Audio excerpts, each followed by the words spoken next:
All right, so to start off our lecture today, we have the LA Sparks versus the Minnesota Lynx. It is game five, best of five series in the WNBA Finals. This is back in 2016. I had a rough year in 2016. Every team I cheered for ended up losing. But this was a phenomenal series. They had a lot of battles from like 2015 to 2017, 2018, Minnesota and LA. So yeah, check out the last 23 seconds. Um, the Lynx from I think 2010 to 2018, they won the championship like every other year. They won like 4 championships in 8 years. Um, but man, what an amazing play here by Nneka Ogwumike. The LA didn't have any timeouts. Again, Chelsea Gray, she's probably their most dynamic player with the ball in her hands. Goes to make something happen. She doesn't make it.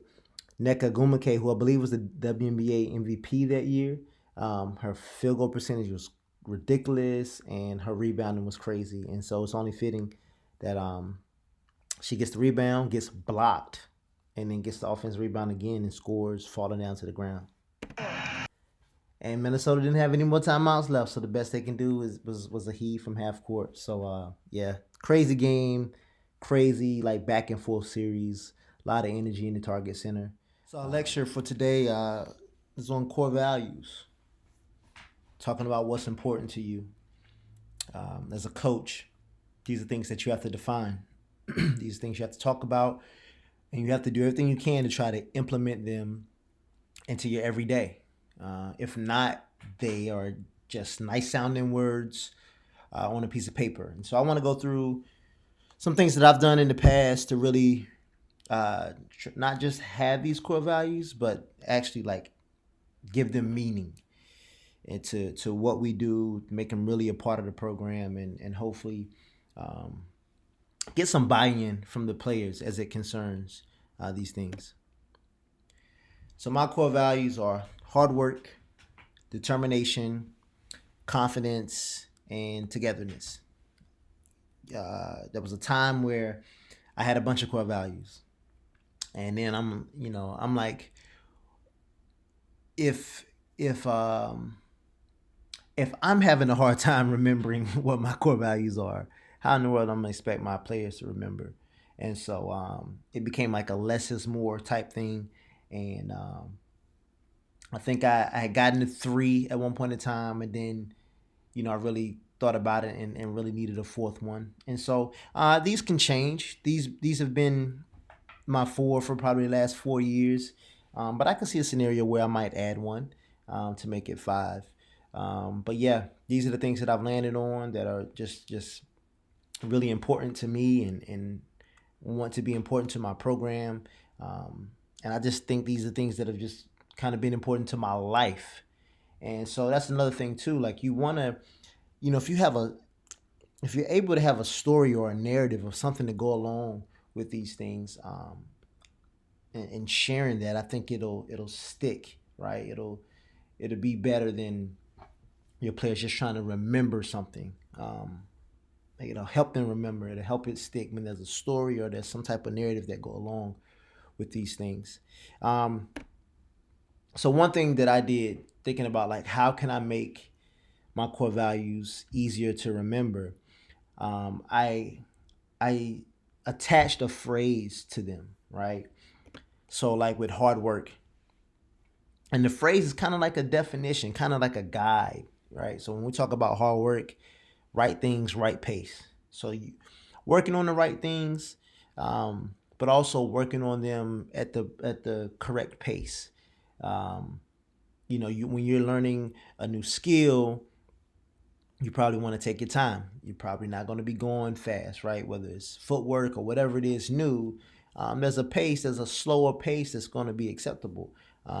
If you're going to get up shots like the day of the game, right? There's a pace that's acceptable. But then there's a time where the pace, like as you learn that skill, where you gotta challenge yourself more, so that pace has to pick up. And so it's not just being in the gym work, because you could be in the gym work, you could be in the gym and sweating and all of that, and still not getting any work done, still not working hard. Like the gym could just be hot, right? The AC's not on, the AC's not working.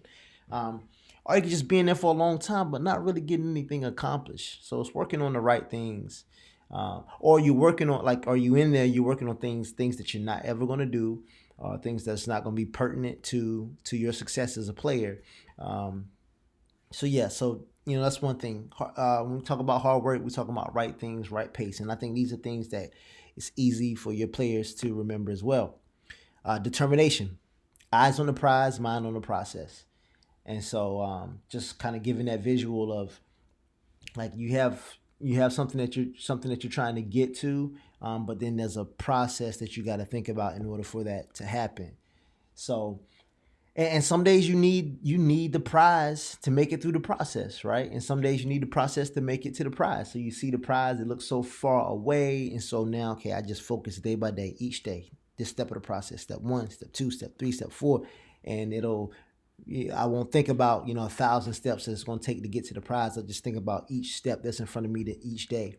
But then sometimes that process can get arduous, and it can get monotonous, and it can get a little boring. And so you got to look at that prize to keep you going through the process. And that's where that determination comes in. Confidence. I think I can. I already have. Therefore, I will. And so it is. I'm a believer that confidence comes from work, right? Um, so, it starts with believing that you can, like actually trying. I think I can. So actually trying. I already have means, okay, I have put in the work. I have been trying over and over and over again. And so now when it's needed, when I need to accomplish that thing, I can have that. Therefore, I will. I've done this before. I've done it over and over again. And so I don't need to be fearful. I can be confident, because my confidence really comes from something. It's not just my belief in it. My belief is rooted and grounded in something. I have this concept where I talk about money in the bank, right? And it's like, if I don't work and then put my money in the bank, how can I go to the store and have any expectation of my card not getting declined, right? But it's because I work, and because I've put money in the bank, I have the expectation. So even if that card decline, I know, okay, well, something wrong with the card or something wrong with your system, because I know I have money in the bank. I remember telling the player, I was like, why are you getting frustrated when you missing shots? I was like, why do you even have an expectation to make a shot? Like, you're not even in here ever working on your game, so you don't have the right to get frustrated. Because frustration comes with expectation. You shouldn't expect anything. So so just to drive home, like, what confidence really is, that it's not just this. It's not just this belief, this blind belief. Work is involved in that. And then my last one, team sport, togetherness. We thrive in and outside the lines. And just this belief that you want to be a good teammate, just not when you're on the court, when you're off the court as well. And Phil Jackson talks about, like, love is that cord, is that thing that allows teams to win championships. And so just that mindset of togetherness, where someone needs a ride to the store or something, like you willing to give it up on the pass, but also, like, if someone needs a ride to the store, or they need you to, they're going through a tough time, they need for you to just sit with them, for a few hours or whatnot. Like, just that level of togetherness, off the court and on the court. All right. Now, a big part of this is when we talk about bringing those core values, those definitions, getting them off the page and actually implementing them into your program, implementing them into, and this is something I think, as you all go on and you're going to be in different industries and different sectors, different businesses.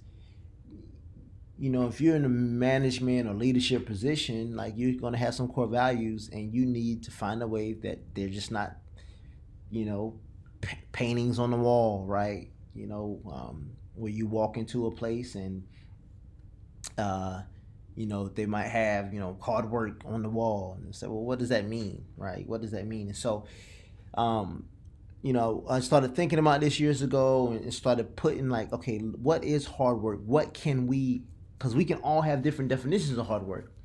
And so, it's like, as a team, we want to define hard work, right? We want to define it so that it allows for accountability. Again, it takes it off the page where you can actually implement it into your program, but then it allows for accountability.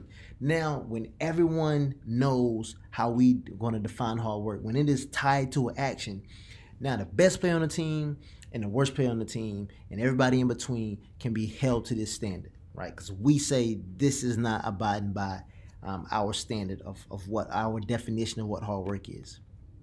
So, for example, um, it could be diving on the floor for loose balls, right? It could be game pace when you're going through drills. And so, if there's a loose ball and you don't dive on it, you say you're the best player on the team and you don't dive on that loose ball, that the person that's not as good, they can call you out on that. Hey, in our program, we say hard work is a core value, and you didn't get on the floor for that loose ball.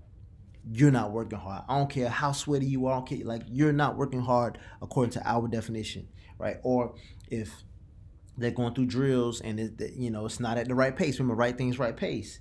We had this discussion the other day with one of our teams before we did a play review before we got ready to scrimmage, and we just told them, like, the way you went through the play review, you're not ready to play right now.